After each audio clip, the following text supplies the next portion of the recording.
kamata duk mu san cewa yadda muka taru nan kowa ya san zai tafi. Iyayena da 'yan uwana jarumai maza da mata. Mun gode kwarai da duk waɗanda suka samu halarta wannan taro. Fatima dai kamar 'yar uwa take a wajena.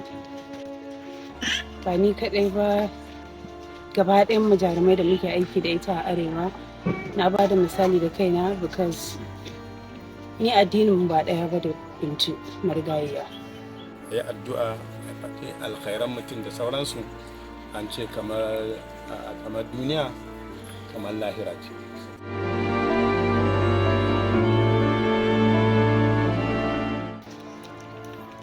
Bintu a location ita ba ma za ka ji ta ba wai tana cacin baki da wani ko tana faɗa da wani. Kai idan ma ka yi mata ba daidai ba ita sai ta same ni ta ce a wannan akwai abun da ya mata da bata ji daɗi ba, matsayina na shugaba sai dai yadda za a yi sasin ta ba ma za ta yi magana ba lokaci sai dai ni in ma gano cewa akwai wani problem.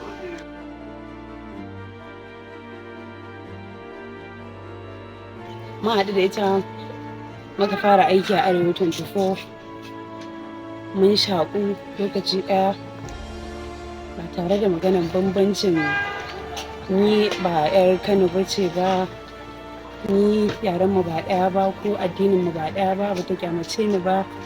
Haka ya sa mun zama kamar sisters da ni da ita da su yan biyu da sauran jaruman daɗin kwa gaba ɗaya, amma mun shaku da ita sosai to the extent da duk abin da za mu yi kaya ne, abin da za mu sa ne, kaya da ya kamata mu ɗinka da sauransu sai mu magana mu yi shawara da juna, mun zama ɗaya. Idan mutum ya mutu ana ta yabansa a duniya to ana kyautata masa zaton insha Allahu a lahira ma zai samu abu mai kyau. Amma mutum yau ana ta la'anta ana ta kaza to sai a yi ta tsoron me zai haɗu, amma dai Allah shine gafurur rahim, shine mai gafara.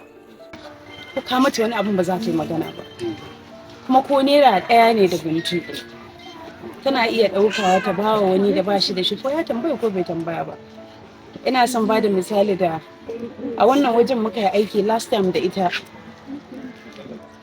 mun zo location wanda ya kamata ya kawo mana breakfast bai zo ba.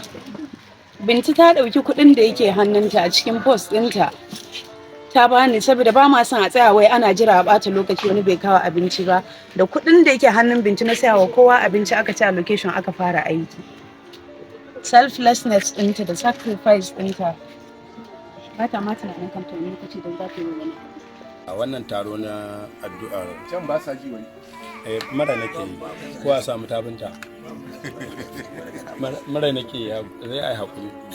Alkano ya tunasar da ni ya ce wannan taro daman mofanci take shiryawa, amma sai Kano da suke yi sai ya ce me zai hana ni a matsayin shugabanci na in dawo da abin hannun mu yadda yake da, to kuma na karba daga wannan in Allah ya yarda za mu ci gaba da yi, za mu ci gaba da yi. Ai abin da yake cewa za mu ci gaba da yi in Allah ya yarda.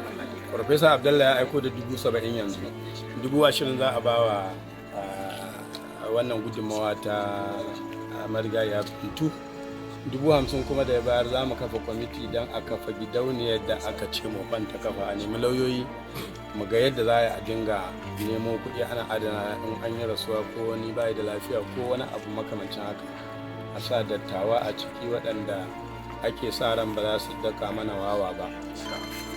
Gaskiyan magana mana ko waɗanda aka sa ran ba za su daka mana wawa ba, in Allah yadda za mu iya yi kafin mu gama shugabancin kuma mu ba wasu in sun ɗora shi kenan. A ƙarshe wani zai samu dama a yi masa wannan, wani ba zai samu dama ba saboda wasu dalilai. Wani ba san an san da ya mutum ba ko yana wata duniya, wani ma ba a da sauransu. Wanda ya sami irin wannan to ya samu gata saboda yan uwa sun haɗu ba san bakin kowa ba.